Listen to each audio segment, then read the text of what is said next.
Yang kalian lihat saat ini adalah automatic feeder dari sistem smart aquarium untuk kontrol dan monitoring yang dibuat untuk klien saya. Yang saya buat baru-baru ini. Dalam pembuatan ini ada dua hal yang saya rasa menarik untuk di-share. Yang pertama adalah sebuah kesalahan dalam desain automatic feedernya. Jadi sebelum kalian hujat terlalu jauh, saya tahu ini bukan model dengan look terbaik dan itulah terletak kesalahannya. Dia fungsional untuk prototype tapi nggak good looking gitu. Kesalahan saya adalah tidak membeli sistem automatic feeder yang sudah ada di pasar lalu reverse engineer sistemnya agar bisa masuk ke sistem saya. Saya malah membuatnya sendiri tapi ya tetap fungsional juga, cuma sedikit kurang puas dengan looks-nya. Padahal kalau di reverse engineer mungkin bisa terlihat lebih menarik.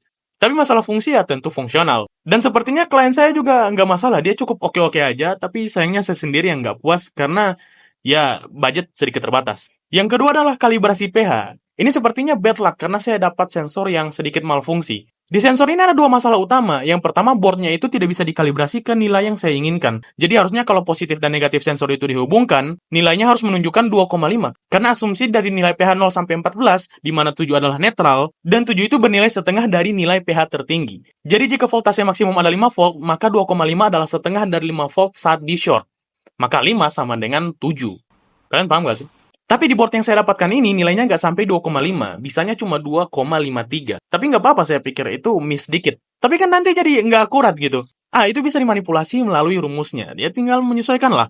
Jadi saat kalibrasi, saya mengubah rumusnya yang harusnya seperti ini, menjadi begini. Dan ini dihasilkan dari pembacaan sensor yang saya dapatkan dengan mengonfirmasi nilai R kuadrat dari regresi linear mendekati 1, yaitu 0,98. Ini artinya pembacaan sensor saya linear dan memang sesuai kodrat sensornya, di mana ini bisa diartikan pembacaan sensor benar, namun karena ada perbedaan nilai dari board, jadi rumusnya harus disesuaikan seperti yang tadi. Dan ya, alhasil dia mendapatkan pembacaan akurat di setiap kali pembacaan. Nah, masalah keduanya itu terjadi beberapa hari kemudian, saat mau bikin video demonstrasi dan dokumentasi yang lengkap. Ternyata pH-nya itu jadi nggak karuan, nggak stabil dan pembacaannya miss gitu. Ini berarti sensornya sudah bermasalah dan solusi akhirnya itu harus mengganti sensornya saja. Dan akhirnya pembacaannya menjadi normal kembali. Poin yang menarik di sini adalah S1 fisika saya jadi nggak sia-sia karena saya bisa terapkan di sini. Dan kalibrasi hanya soal bagaimana kita memahami cara kerja sensor dan menyesuaikan rumus-rumus untuk menyesuaikan sistem kerja sensornya.